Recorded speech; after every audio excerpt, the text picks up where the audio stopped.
प्रणाम मित्रों, आपका मेरे YouTube चैनल माँ भक्ति रस में हार्दिक अभिनंदन है।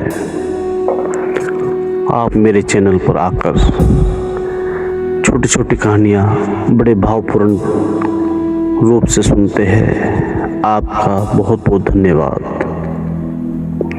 क्योंकि आपकी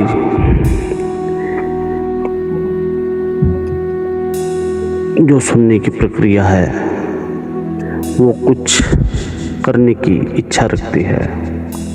आप कुछ अपने जीवन में बदलाव चाहते हैं। आप चाहते हैं कि आपके जीवन से अवगुणों की समाप्ति हो और आपके जीवन में गुण ही गुण आए।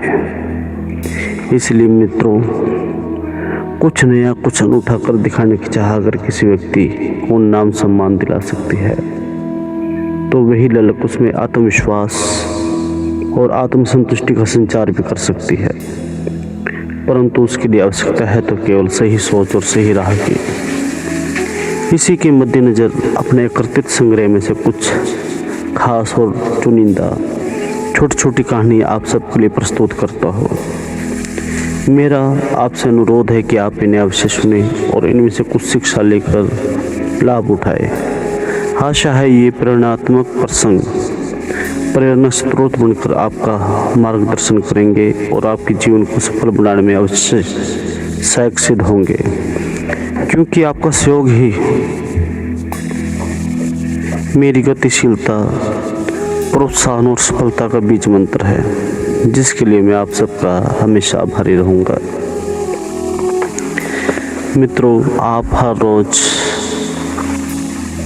मेरे द्वारा छोटी छोटी सी कहानियाँ सुनते हैं। आज फिर मैं आपको एक छोटी सी कहानी सुनाऊंगा, जिसमें एक ब्राह्मण एक राज्य का परित्याग कर देते हैं। इन छोटी छोटी कहानियों से आपको बहुत लाभ प्राप्त हो रहा होगा, आपके जीवन में बदलाव भी आ रहा होगा। तो इसलिए मित्रों, मैं ज़्यादा वक्त ना लेते हुए आपका कहानी शुरू करता हूँ।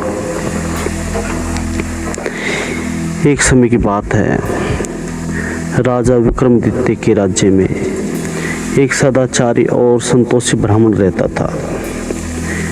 वे बड़ा निर्धन था और ये निर्धनता उसके घर में विवाद पैदा करते थे।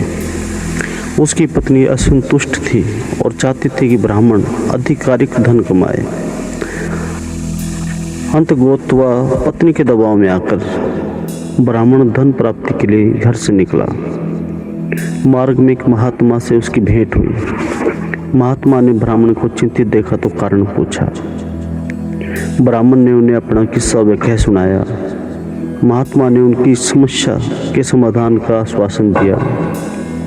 उन्होंने राजा विक्रमादित्य के नाम ये पत्र लिखा कि तुम्हारी इच्छा पूर्ति का समय आ गया है। अपना राज्य इस ब्राह्मण को देकर मेरे पास चले आओ। ब्राह्मण से पत्र पाकर विक्रमादित्य खुशी खुशी उसे राज्य सौंपने की तैयारी करने लगे। जब ब्राह्मण ने विक्रमादित्य को राज्य सुख का त्याग करने के लिए इतना उत्सुक देखा तो सोचा कि जब राजा ही त्याग कर योगी के पास जाने में आनंदित है तो अवश्य ही योगी के पास इससे भी बड़ा सुख है। वे पुण्य महात्मा के पास पहुंचा और बोला, राजा तो आपके पास आने व्यर्थ है, जरूर आपके पास राज्य से भी ज़्यादा महत्वपूर्ण कुछ है, मुझे वे दे दीजिए। महात्मा ने उसे योग क्रिया बताई, जिससे वे तपस्वी बन गया और उसे मोक्ष प्राप्त हुआ। कथा का सार यह है मित्रों कि मोक्ष सुख के समक्ष राज सुख अत्यंत तुच्छ है। संसार के वैभव और विलासिता शरीर को तो सुख पहुँचा सकते हैं, किंतु आत्मा के आध्यात्मिक संपन्नता में ही सुख का दर्शन कर पाती है। और आत्मा के संतोष से बढ़कर और कोई सुख संतोष नहीं है। मित्रों, अगर आपको ये कहानी पसंद आई हो तो आप मेरी वीडियो को लाइक कर सकते हैं और मेरे चैनल को सब्सक्राइब कर सकते हैं। आप मेरे साथ इतनी देर कहानी के द्वारा बने रहे, आपका बहुत बहुत धन्यवाद। जय श्री राम मित्रों।